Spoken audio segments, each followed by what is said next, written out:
Oke, baik. Selamat siang untuk Bapak Ibu Wali Siswa kelas 12, Bapak Ibu Guru, kemudian juga teman-teman dari kelas 10 sampai kelas 12. Dan terutama selamat siang juga saya ucapkan kepada Bapak Imade Budiastrawan. Ya, ini perwakilan dari Universitas Udayana. Selamat datang di Gonzaga Virtual Edu Fair tahun 2020. Perkenalkan, nama saya Bu Anggi. Saya adalah tim BK di SMA Kolose Gonzaga. Di sini juga hadir Ibu Elfrida Prisma, kemudian ada Ibu Elisa, ada Ibu Yasinta, ini juga dari tim BK SMA Kolose Gonzaga ini, Pak. Jadi kami di sini tim BK-nya berempat. Salam buat ibu-ibu semua. Ya, baik. Pak. Ini panggilannya siapa ya, Pak? Biar saya nggak kepanjangan. Boleh Pak Made, boleh. Pak Pak Made, Budi. ya. Baik, Pak Made.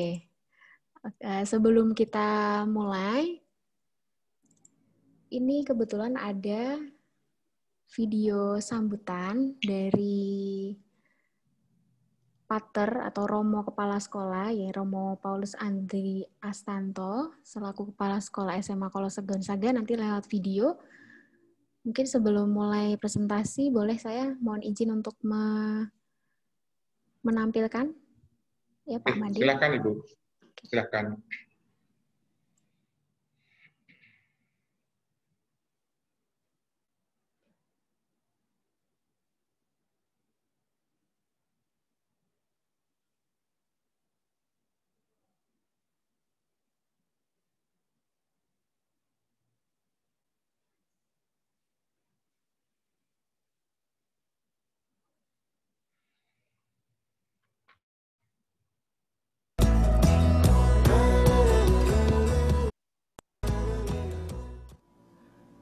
Para siswa dan siswi SMA Kolose Gonzaga yang kami cintai, dan para orang tua siswa yang kami hormati.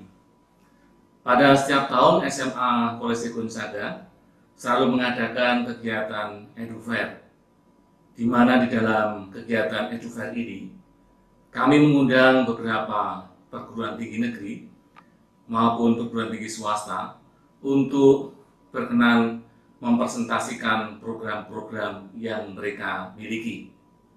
Maka diharapkan melalui kegiatan Edu Fair ini, teman-teman khususnya angkatan ke-32 SMA Kolose Gonzaga akan mendapatkan kekayaan informasi, kedalaman informasi, dan juga wawasan terkait dengan perguruan tinggi negeri maupun perguruan tinggi swasta yang ada di Indonesia maupun yang ada di luar negeri. Maka diharapkan teman-teman sungguh-sungguh jeli untuk memilih dan memilah kira-kira teman-teman ke depan akan melanjutkan studi kemana.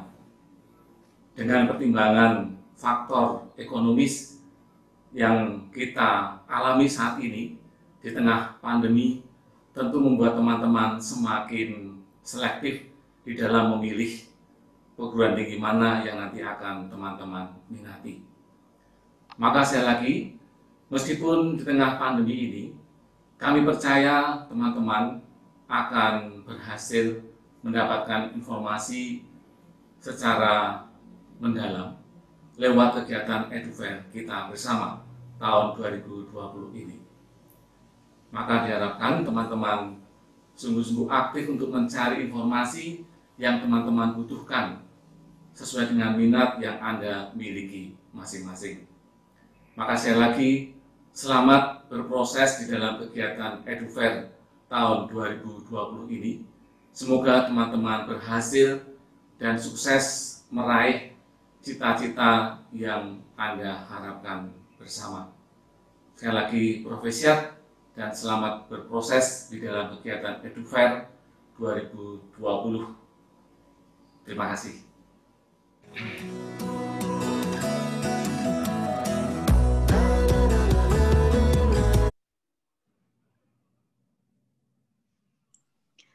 Baik, berikut tadi adalah sambutan dari Pater Paulus Andri Astanto selaku Kepala Sekolah SMA Kolose Gonzaga. Untuk itu, daripada berlama-lama lagi ya ini, Pak Made, mungkin teman-teman juga udah nggak sabar. Waktu dan tempat saya berikan kepada Pak Made selaku perwakilan dari Universitas Udayana. Silakan, Pak. Baik, terima kasih Bu Anggi. Jadi sebelum saya mulai, izinkan saya ucapkan salam. Om Swastiastu, salam sejahtera untuk kita semua. Selamat siang. Perkenalkan, nama saya Imadi Budi Astrawan. Saya selaku Kepala Subbagian Akademik dan Evaluasi di Universitas Udayana. Bapak Ibu Wali, demikian juga yang saya hormati Bapak Kepala Sekolah, kemudian adik-adik dari SMA Gonzaga yang sudah berkenan menunggu kehadiran saya secara virtual di room meeting ini. Mudah-mudahan apa yang nanti saya bisa share kepada adik-adik khususnya mengenai Universitas Udayana dapat bermanfaat. Kemudian saya juga doakan dimanapun adik-adik berada, Bapak Ibu semua berada, selalu dalam keadaan sehat walafiat di tengah pandemi ini. Jadi sebelum saya memulai, saya ingin tes dulu apakah suara saya terdengar dengan jelas. Sangat jelas Pak Made. Baik. Saya lanjutkan kalau begitu ya. Baik. Jadi sebelum saya lanjutkan, izinkan saya dulu bertanya, SMA Gonzaga apakah sebelum pandemi atau tahun-tahun sebelumnya sudah pernah berkunjung ke Universitas Udayana?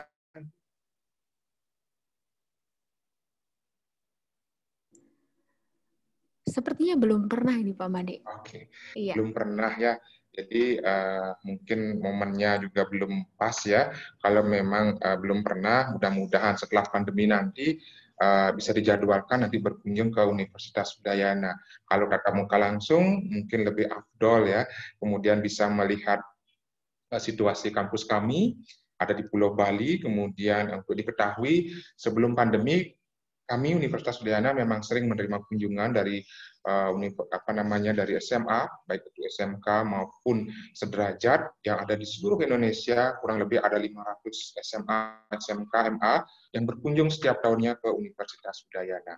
Jadi di tengah pandemi ini semuanya beralih menggunakan mode virtual. Salah satunya dari SMA Gonzaga ini yang sudah memediasi kami untuk bisa mempromosikan Universitas Udayana. Baiklah, pertama kami mohon maaf dulu karena mungkin telat ya join-nya karena tadi ada rapat. Sebelum acara ini kami mohon maaf ada rapat, kemudian barusan selesai lanjut mengikuti acara ini. Baiklah, terima kasih Ibu Anggi sudah memfasilitasi pertemuan ini. Selanjutnya saya izin untuk share screen Ibu ya. Iya, sudah Pak. Sudah bisa. Silahkan.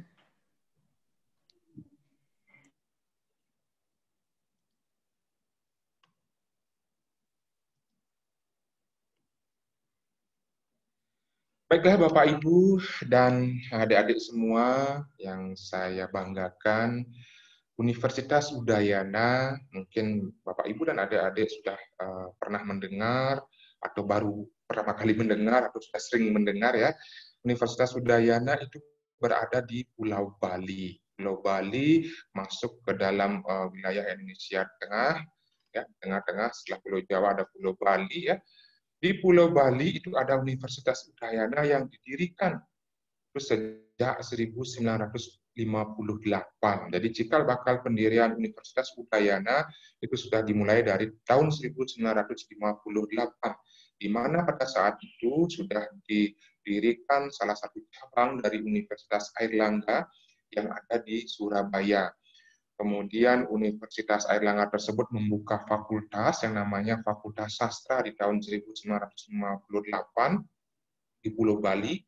Nah, seiring dengan perjalanan waktu, kemudian berkembang di tahun 1962, tepatnya 29 September 1962, diresmikanlah Universitas Udayana. Nah, Udayana itu diambil dari raja yang pernah bertahta di Pulau Bali. Beliau bernama Prabu Udayana. Kemudian Universitas Udayana memiliki moto yaitu Taki Takining Sewaka Guna Widya. yang artinya orang yang mengejar ilmu pengetahuan wajib mengejar kebajikan atau kebenaran. Adapun lambang kami yaitu Prawidya Prawardhana. Nah, di pojok kanan atas di tampilan yang kami share, inilah lambang dari Universitas Udayana. Nah, kalau adik-adik dan Bapak Ibu nanti ketemu dengan lambang seperti ini, inilah lambang dari Universitas Udayana yang bernama Cakrawidya Prawardhana. Adapun visi kami yaitu unggul, mandiri, dan berbudaya. Unggul, Universitas Udayana menciptakan atau menghasilkan lulusan yang mampu bersaing di dunia kerja dan mandiri. Tidak hanya mencari lapangan pekerjaan, diharapkan juga lulusan dari Universitas Udayana mampu menciptakan suatu lapangan pekerjaan yang kita sebut dengan entrepreneur, kemudian berbudaya. Lulusan dari Universitas Udayana itu tidak melupakan adat dan budaya, warisan dari leluhur kita.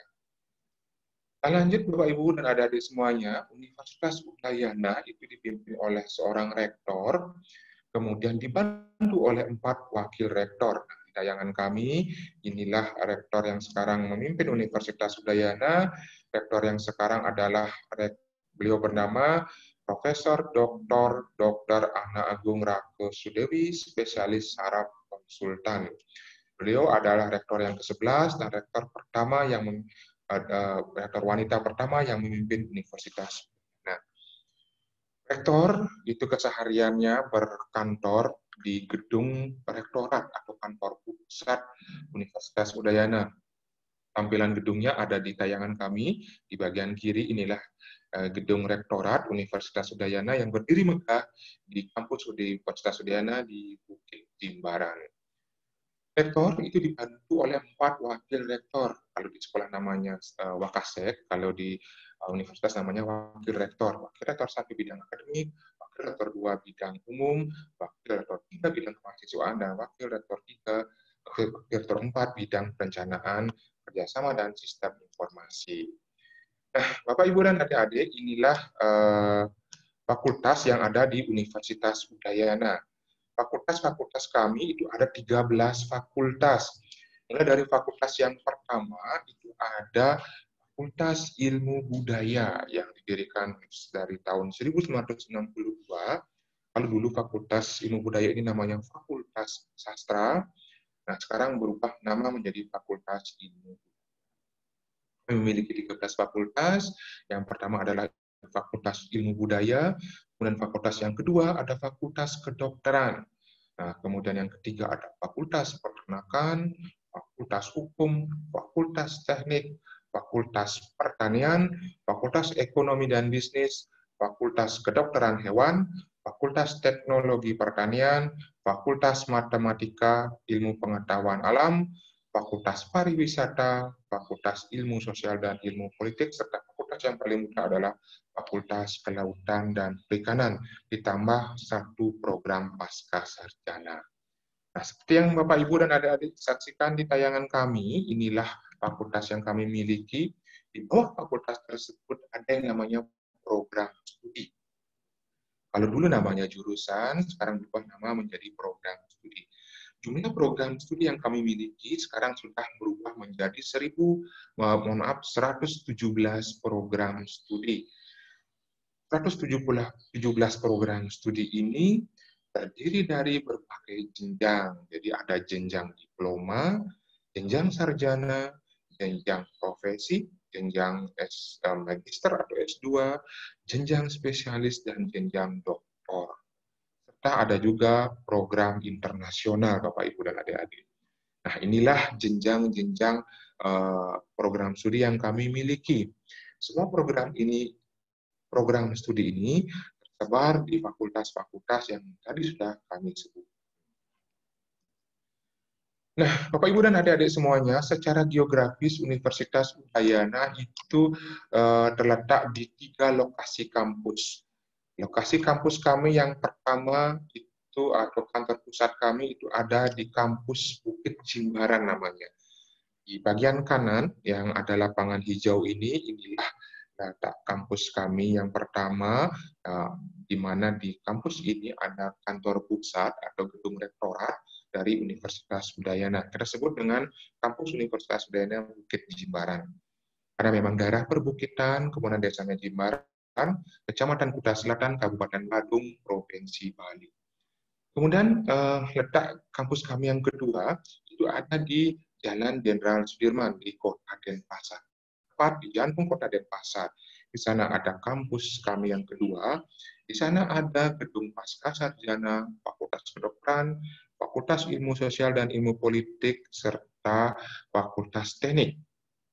Kemudian kampus kami yang ketiga, lokasi kampus kami ketiga itu ada di Jalan Pulau Nias, itu kurang lebih 15 menit dari Jalan Sudirman, masih di Kota Denpasar.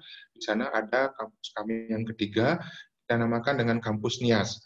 Kampus Nias ini di sini terdapat Fakultas Ilmu Budaya dan Fakultas Hukum. Belum saya lanjutkan, sampai di sini masih jelas ya suara saya? Masih Pak, masih Pak Made. Baik, saya lanjutkan Ibu Anggi, Bapak Ibu sekalian, Baik, silakan. adik-adik ya. Kita lanjutkan, inilah akreditasi kami. Secara institusi, Bapak Ibu dan adik-adik jangan khawatir, Universitas Udayana sudah terakreditasi A atau unggul. Mulai dari tahun 2017, Universitas Udayana sudah terakreditasi unggul. Kemudian adapun program studi di bawah fakultas tadi itu sudah seluruhnya terakreditasi dan sebagian besar itu sudah mendapatkan predikat terakreditasi A, kemudian ada beberapa yang B, ada yang C, dikarenakan memang program studi baru. Bagi program studi yang masih akreditasi C, sudah proses reakreditasi untuk mencapai minimal B maupun A. Jadi intinya, Bapak, Ibu, dan adik-adik jangan khawatir menentukan pilihan ke Universitas Udayana karena kami sudah terakreditasi unggul. Nah, jumlah mahasiswa aktif kami, data 2019 itu berubah menjadi 29.000 mahasiswa aktif. Jadi kami memiliki mahasiswa aktif itu sebanyak 29.000 mahasiswa aktif. Dari 29.000 mahasiswa aktif ini, kami Universitas Udayana memiliki kurang lebih 1.800 mahasiswa asing, sehingga Universitas Udayana mendapatkan predikat perguruan tinggi negeri dengan predikat perguruan tinggi negeri yang memiliki mahasiswa asing terbanyak di Indonesia. Nah, mahasiswa aktif kami ini tersebar dari berbagai provinsi yang ada di Indonesia, dan mahasiswa asing tersebut juga berasal dari berbagai belahan benua, mulai dari Asia, Afrika, sampai ke Afrika, Australia, itu ada yang kuliah di Universitas Udayana. Nah, adapun mahasiswa asing tersebut, Bapak, Ibu, dan adik-adik, terdiri dari berbagai program, mulai dari yang sifatnya short course, sampai dengan sifatnya yang full course. Jadi inilah mahasiswa asing kami. Kalau ditrace berdasarkan negaranya, yaitu dari Jerman, Finland, Malaysia, Jepang, hingga ke Timur Leste, itu ada yang kuliah di Universitas Udayana. Nah, bagaimana dengan mahasiswa asal Indonesia? Bapak, Ibu, dan adik-adik, inilah peta sebaran mahasiswa kami berasal dari berbagai provinsi yang ada di Indonesia.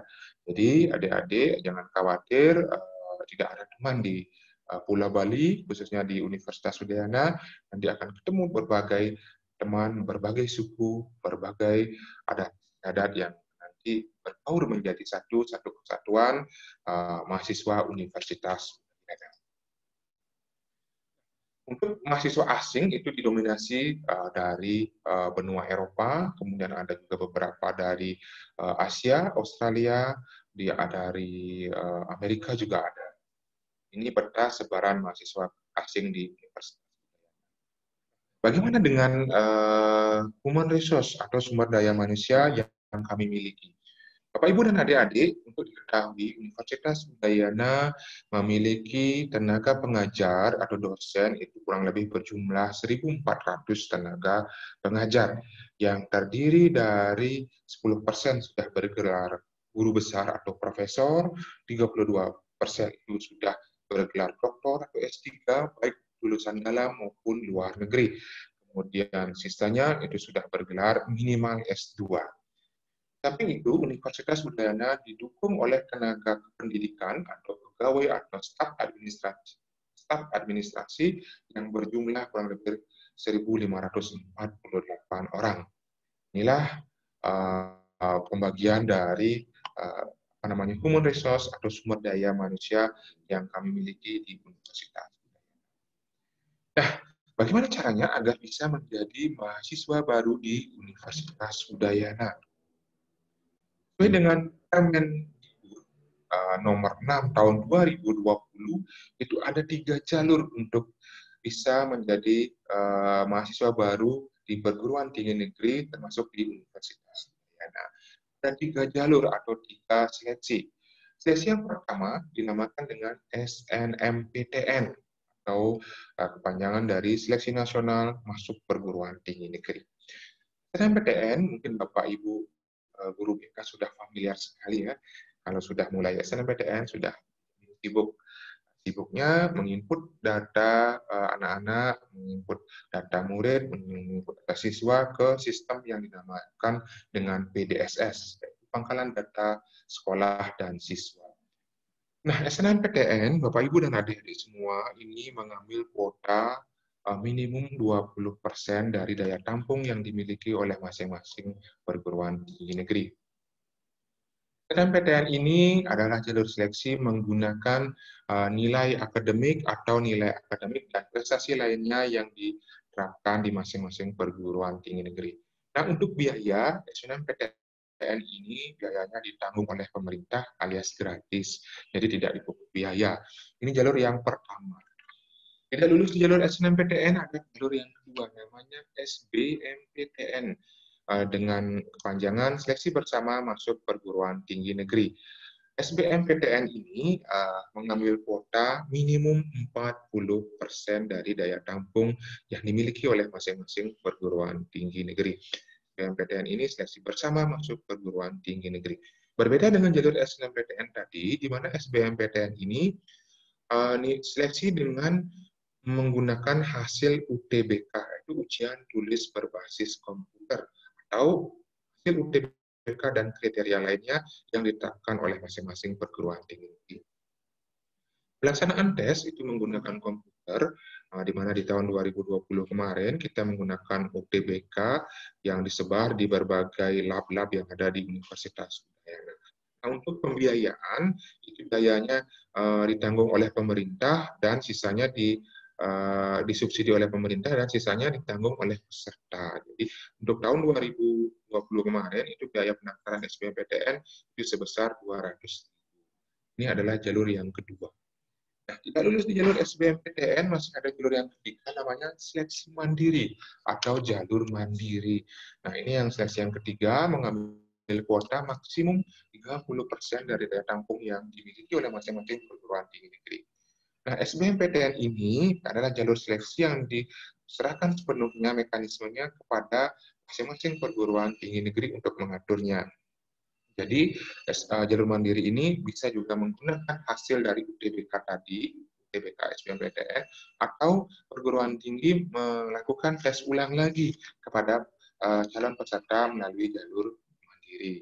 Nah, ini dia Bapak, Ibu, dan adik-adik seleksi masuk ke perguruan tinggi negeri. Ada 3 jalur, SNMPTN, SBMPTN, dan jalur mandiri.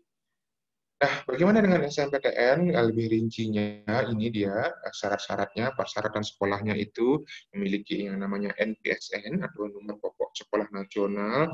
Kemudian bagi sekolah yang terakreditasi A itu mendapatkan kuota 40% terbaik. Akreditasi B itu 25% terbaik, dan akreditasi C itu hanya 5% terbaik. Mengisi data PDSS dan lain sebagainya, kemudian bagi siswa itu memiliki yang namanya nomor induk siswa nasional, kemudian memiliki nilai raport dari semester 1 sampai dengan semester 5 yang diinputkan di sistem yang namanya PDSS atau Pangkalan Data Sekolah dan Siswa. Nah, bagi siswa itu diperbolehkan memilih 2 program studi, maksimal 2 program studi. Nah, untuk SBMPTN persyaratannya itu lulusan 3 tahun terakhir ya, 3 tahun terakhir kalau ada adik lulus di tahun 2021 nanti, lulusan 3 tahun terakhir yang dimaksud adalah lulus di tahun 2021, lulus di tahun 2020, dan lulus di tahun 2019. 3 tahun terakhir itu masih boleh ikut seleksi SBM. Kemudian selain 3 tahun terakhir itu bisa ikut, kemudian mendaftar di website LTMPT, memiliki nilai dan mengunggah portofolio bagi yang mensyaratkan portofolio. Untuk pilihannya itu bisa juga memilih maksimal 2 program. Ini daya tampung kami, Bapak Ibu dan adik-adik ya, daya tampung ini tetap ya, daya tampung kami PSN, SB dan jalur mandiri. Jadi Bapak Ibu bisa saksikan di slide ini akan saya share kepada Ibu Anggi nanti. Kemudian fasilitas apa saja yang bisa kami tawarkan kepada adik-adik ketika nanti sudah lulus dan terdaftar di Universitas Udayana. Jadi fasilitas yang pertama ada yang namanya fasilitas asrama, baik itu asrama mahasiswa, asrama putra maupun asrama putri.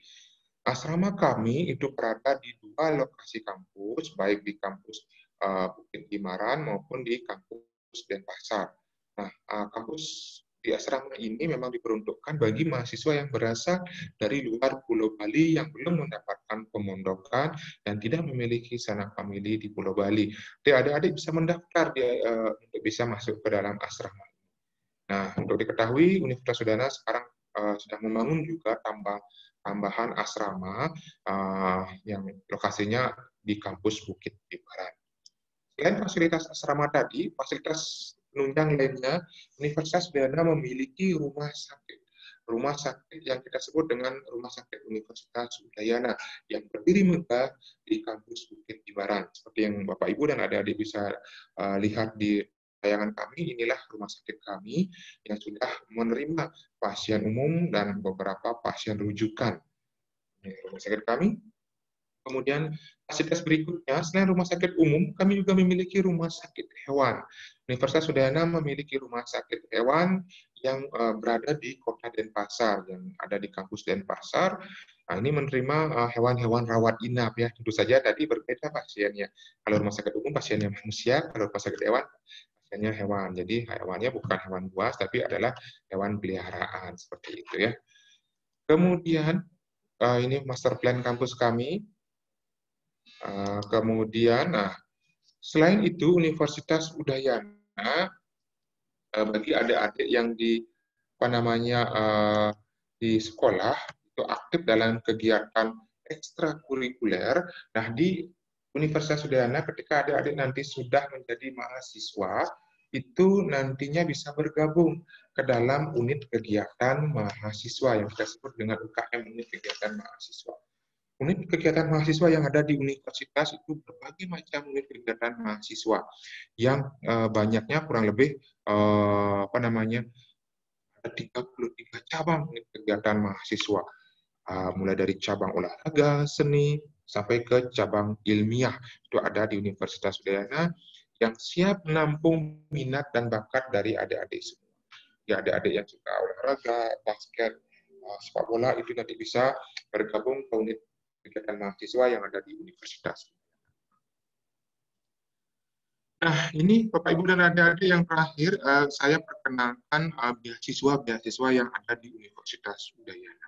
Beasiswa dikategorikan ada beasiswa yang sifatnya beasiswa tidak mampu secara ekonomi, diberikan kepada mahasiswa Universitas Udayana yang berasal dari keluarga mampu secara ekonomi.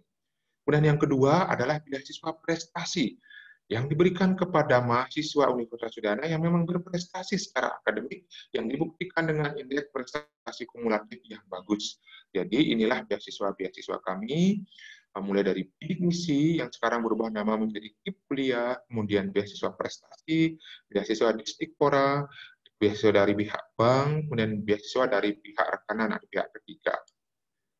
Dan inilah keunggulan kami, sudah terakreditasi, kemudian kami secara webometrik di peringkat 17, kemudian kami juga mendapatkan Q-Star bintang 3 tingkat Asia Tenggara. Jadi inilah Bapak Ibu dan adik-adik semuanya, Ibu Anggi selaku moderator pemaparan dari kami. Mudah-mudahan apa yang kami paparkan bisa menjadi referensi nantinya buat adik-adik untuk menentukan jenjang perguruan tinggi mau masuk kemana. Demikian dari kami, untuk waktu saya kembalikan ke Ibu Anggi. Terima kasih. Baik, terima kasih Pak Made atas penjelasannya yang sangat lengkap ini buat Bapak Ibu wali murid dan juga teman-teman dari kelas 10 sampai kelas 12. Nah, teman-teman, kita masuk ke sesi tanya jawab ini. Silahkan yang ingin bertanya boleh langsung open mic.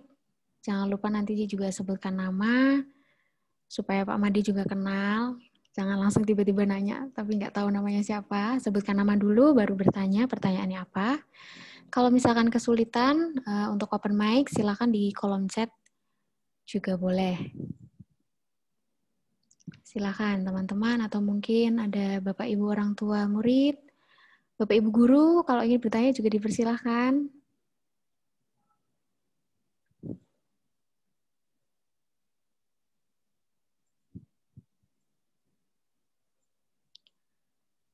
Baik, Pak Made, sambil menunggu teman-teman mungkin sedang mempersiapkan pertanyaan. Untuk kontak person yang misalkan bisa dihubungi nanti kalau misalkan teman-teman ada yang mau bertanya via... Nanti saya share kontak personnya Ibu. Kami memiliki semacam leaflet, Pusat Informasi Universitas Udayana, itu ada media sosialnya, baik Instagram maupun Facebook.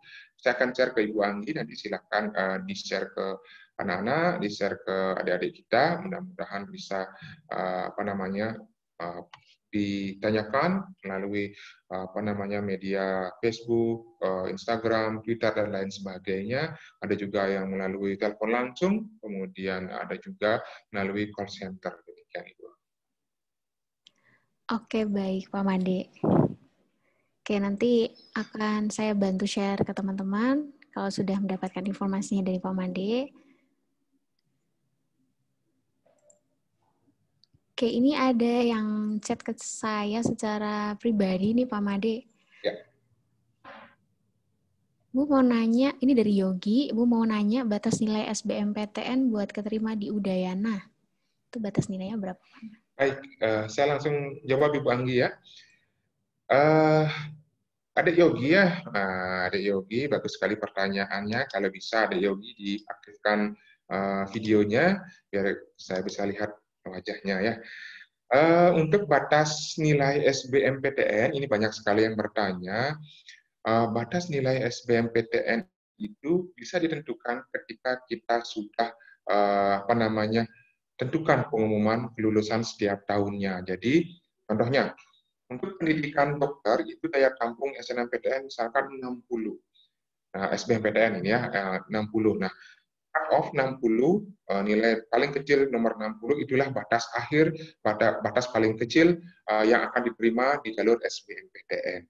Nah, adik-adik jangan khawatir, sudah disiapkan rekapan batas nilai kecil yang sudah pernah diterima di Universitas Udayana melalui website yang dinamakan dengan LTMPT, yaitu Lembaga Tes Masuk Perguruan Tinggi Negeri dengan alamat ltmpt.ac.id. Nah, kenapa saya sarankan ke LTMPT? Di sana sudah terrecord perguruan tinggi negeri yang ada di seluruh Indonesia, kemudian batas nilai akhir yang bisa masuk ke perguruan tinggi negeri tersebut berapa. Jadi 3 tahun terakhir sudah ada di sana, Adik Yogi ya.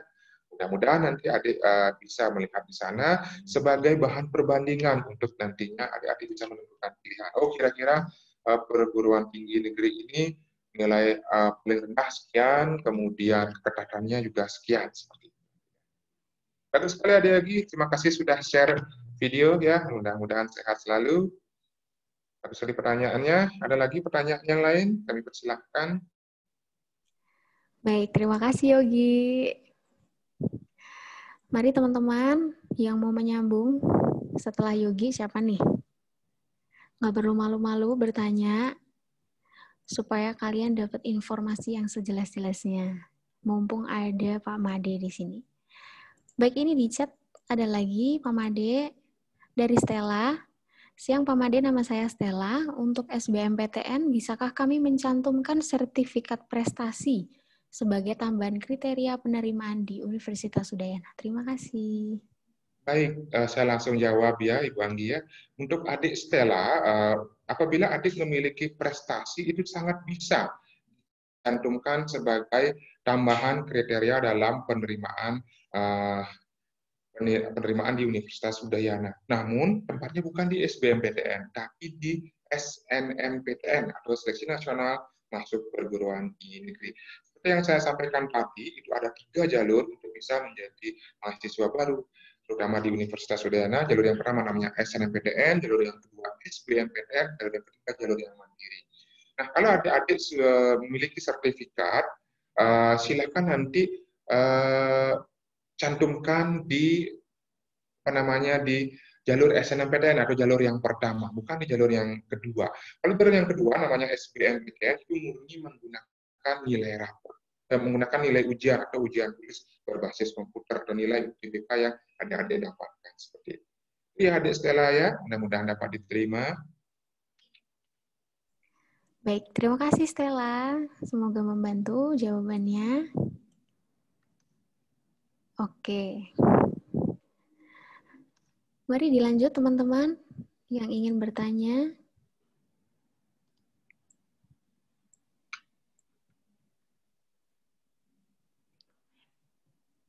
Oke, baik. Di komen ini ada lagi, Pak.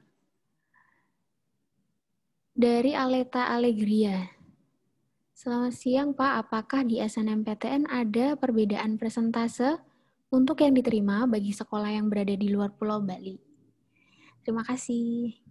Baik, adik Aleta ya, bagus sekali pertanyaan. Apakah ada persentase bagi sekolah yang di luar Bali maupun sekolah yang ada di Bali? Jawabannya tidak. Tidak ada perbedaan persentase diterima, apakah itu dia dekat dengan kampus maupun yang ada yang jauh di sana, misalkan di ujung Pulau Sumatera. Gitu. Kesempatan untuk bisa masuk ke Universitas Udayana, demikian juga universitas-universitas negeri yang ada di seluruh Indonesia itu sama, adik ya. Ada seleksi nasional, itu adalah murni diberikan kesempatan bagi anak bangsa untuk mengenyam pendidikan dimanapun mereka berada. Jadi tidak ada perbedaan persentase untuk bisa masuk ke Universitas Udayana.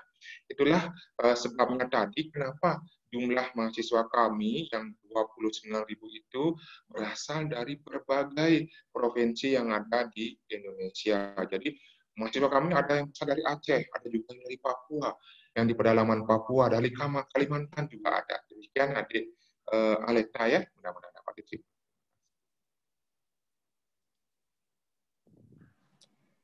Oke, terima kasih Aleta Allegria untuk pertanyaannya. Dilanjut ini dari orang tua murid kelas 12 ini Pak Made. Dari Pak Sanggam Simorangkir. Selamat siang Pak Sanggam. Ini ada pertanyaan tentang bagaimana dengan UKT dan juga asrama biayanya, Pak. Baik, Pak Sanggam, terima kasih pertanyaannya. Untuk UKT, benar sekali Pak Sanggam, untuk biaya di perguruan tinggi negeri, kalau dulu namanya SPP Pak ya, kalau sekarang sudah berubah nama menjadi uang kuliah tunggal atau UKT. UKT itu sudah bisa diakses oleh publik atau masyarakat luas, itu karena sudah merupakan keputusan dari kementerian. Nanti Pak Sanggam bisa download list UKT di Universitas Udayana. Demikian juga universitas lain yang ada di Indonesia ya. Nanti bisa dengan bantuan Mbah Google, UKT Universitas Udayana. Kalau saya sebutkan satu persatu banyak Pak ya. Jadi secara singkat saja, UKT itu di Universitas Udayana itu menganut 5 kelompok UKT, mulai dari kelompok 1 yang besarannya hanya 500.000 per semester, kemudian kelompok 2 itu hanya besarannya 1 juta per semester, kemudian kelompok 3 sudah mulai bervariasi, mulai dari 1,5 juta sampai 3 juta, bahkan lebih, itu tergantung dari program studinya. Kemudian kelompok 4 sampai dengan kelompok 5 yang paling tinggi Bapak ya. Jadi besarannya seperti apa nanti Bapak bisa lihat atau cek sendiri, demikian juga Bapak Ibu dan adik-adik lainnya bisa lihat di website kementerian ya, Kemendikbud, atau bisa search di Google UKT Universitas Udayana. Sana ada besaran dari uang kuliah tunggal yang kami terapkan di Universitas Udayana. Caranya itu berbeda dari setiap program studi, Bapak ya. Kemudian untuk asrama apakah bayar? Nah, untuk asrama tidak bayar, Pak. Hanya mahasiswa itu dikenakan uang retribusi untuk kebersihan saja. Jadi kebersihan saja, kemudian mungkin listrik itu besarannya tidak sampai 100.000 per bulan, Bapak. Hanya saja nanti asrama itu satu kamarnya itu berdua, Bapak. Sudah dipisahkan asrama putra dan asrama putri seperti itu keadaannya. Jadi kalau Bapak berkenan bisa mendaftar asrama ketika anaknya nanti sudah diterima di Universitas Udayana dengan 3 jalur seleksi yang tadi sudah saya sebutkan. Terima kasih Bapak. Ada lagi mungkin pertanyaan yang lain, kami persilahkan.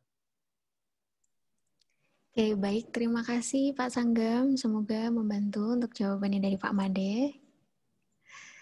Dilanjut, ini ada yang ngechat secara pribadi ke saya nih Pak Made. Oke, silakan. Ini ada pertanyaan titipan dari Dita. Selamat siang Pak Made, boleh tolong dijelaskan mengenai fasilitas yang terdapat di Fakultas Kedokteran Universitas Udayana. Terima kasih. Baik, fasilitas yang terdapat di Universitas Udayana ya. Jadi fasilitas penunjang kegiatan belajar mengajar di Universitas Udayana, khususnya di Fakultas Kedokteran itu banyak. Artinya mulai dari rumah sakit yang kami miliki, Rumah Sakit Universitas Udayana, kemudian tentu saja spesial untuk Fakultas Kedokteran itu sudah bekerja sama dengan rumah sakit negeri yang ada di Pulau Bali. Jadi seperti yang kita ketahui, Bali terdiri dari 8 kabupaten dan 1 kota madya itu memiliki rumah sakit daerah di masing-masing kabupaten, itu sudah bersama dengan Universitas Udayana yang kita sebut dengan rumah sakit satelit, di mana rumah sakit tersebut siap menerima mahasiswa-mahasiswa kedokteran untuk melakukan pendidikan koas yang kita namakan koas atau kerja praktek yang menampung mahasiswa-mahasiswa Universitas Udayana. Demikian juga kami memiliki lab-lab, baik itu lab patologi anatomi, lab patologi klinik, dan lab lain sebagainya yang menunjang kegiatan belajar mengajar di Fakultas Kedokteran. Demikian adik ya yang bertanya tadi mengenai fasilitas di Fakultas Kedokteran Universitas Udayana. Terima kasih. Oke, baik. Dilanjut lagi ya Pak Made, ini. Oke, silakan. Ada dari Angela Latisha. Siang Pak, apakah saya bisa melihat persentase keketatan persaingan atau perbandingan antara yang mendaftar dengan yang diterima di tiap program studi? Misalkan prodi kedokteran, bagaimana ya Pak? Terima kasih.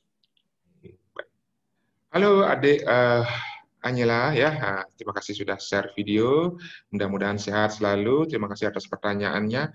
Mengenai keketatan di masing-masing program studi, saya balik lagi sampaikan adik Anyela nanti bisa lihat di website LKMPT dengan alamat lkmpt.ac.id.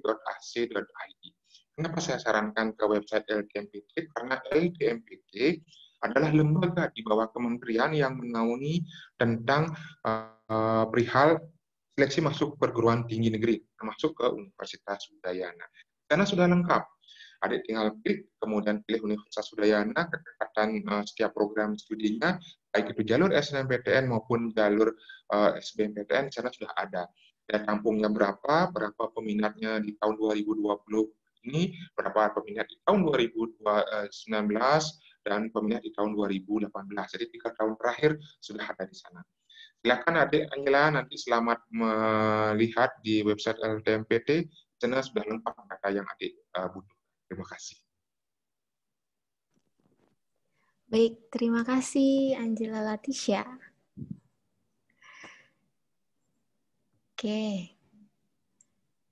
Mari teman-teman yang masih punya pertanyaan, silahkan, tidak perlu malu-malu. Via chat atau langsung open mic juga lebih bagus. Atau mungkin dari Bapak Ibu orang tua murid.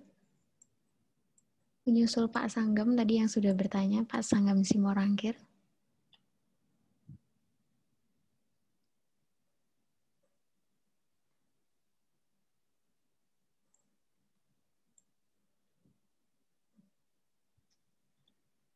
Baik, ada lagi yang ingin bertanya, kami persilahkan.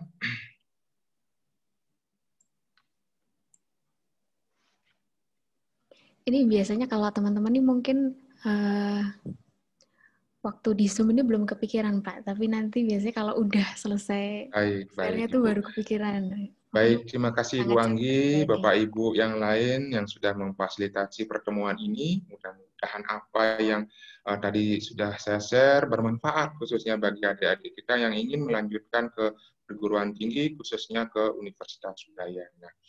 Nah, kalau memang belum ada pertanyaan, saya nanti bisa share materi yang saya sampaikan, kemudian lengkap dengan kontak person yang nanti bisa adik-adik ikuti. Di sana ada apa namanya official resmi dari Universitas Udayana, baik di media sosial berupa Facebook, Twitter, maupun Instagram yang bisa adik-adik ikuti.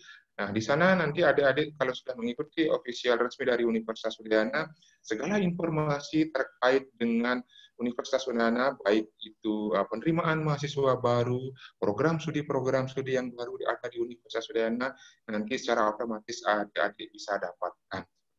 Seperti itu, Ibu Anggi.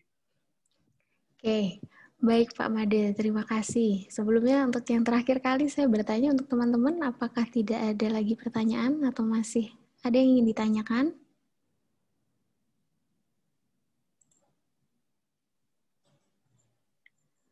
Oke, kalau belum ada, mungkin nanti bisa langsung menghubungi ke kontak person dari Universitas Udayana atau dari media sosial yang nanti akan dibagikan oleh Pak Made, nanti mungkin lewat saya atau lewat Bu Prisma. Baik, baik. Sebelum saya tutup ini Pak Made, apakah ada closing statement atau pesan untuk teman-teman yang kelas 12 ini, khususnya Pak Made yang Baik, sebentar lagi akan berjuang meneruskan karir mereka ini Pak baik, Made. baik, baik. Baik, terima kasih atas waktunya Ibu Anggi, Bapak Ibu guru pendamping, demikian juga Bapak Ibu wali yang berkenan bergabung pada siang hari ini. Adik-adik yang saya banggakan, kami dari Universitas Udayana mengucapkan terima kasih sudah mengikuti acara ini dan diberikan kesempatan untuk mempromosikan Universitas Udayana.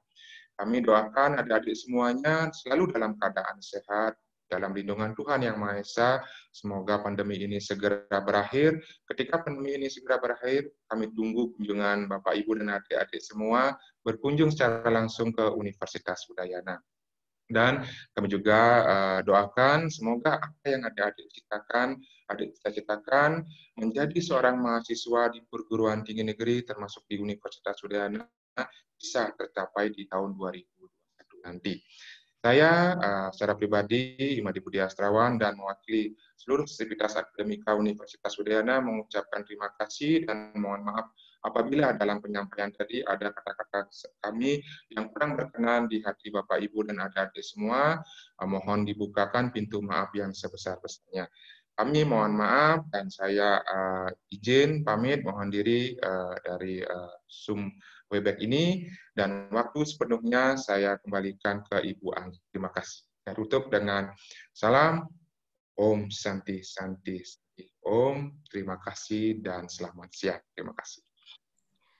Baik Pak Made, terima kasih banyak sudah memberikan waktunya di tengah-tengah kesibukannya Pak Made untuk sharing, untuk pembagian informasi kepada teman-teman kelas dari kelas 10 sampai kelas 12, juga kepada Bapak Ibu orang tua murid kelas 12. Saya mewakili SMA Kolose Gonzaga dan juga tim BK mengucapkan banyak terima kasih Pak Made untuk kesempatan hari ini kita bertemu di ruang Zoom ini. Harapannya semoga nanti teman-teman Gonzaga bisa bergabung, banyak yang bergabung di Udayana. Dan juga harapannya semoga tahun depan ini kita bisa bertemu lagi di Edufair Gonzaga. Harapannya juga bisa bertemu secara langsung ya Pak. Jadi tidak hanya kami tunggu di kedatangannya. layar. Iya, begitu. Akhir kata saya ucapkan terima kasih juga untuk teman-teman dari kelas 10 sampai kelas 12, Bapak Ibu orang tua murid, Bapak Ibu guru, dan juga kepada Pater Okta yang sudah hadir menemani juga di siang ini. Dan boleh meninggalkan ruangan ini untuk teman-teman, Bapak Ibu semuanya, juga untuk Pak Made. Selamat melanjutkan, sehat selalu. Terima kasih. Terima kasih Pak Made. Oke, terima kasih Ibu. Terima kasih Pak. Oke, salam. Terima kasih Pak Made. Oke, sama-sama. Terima kasih Pak.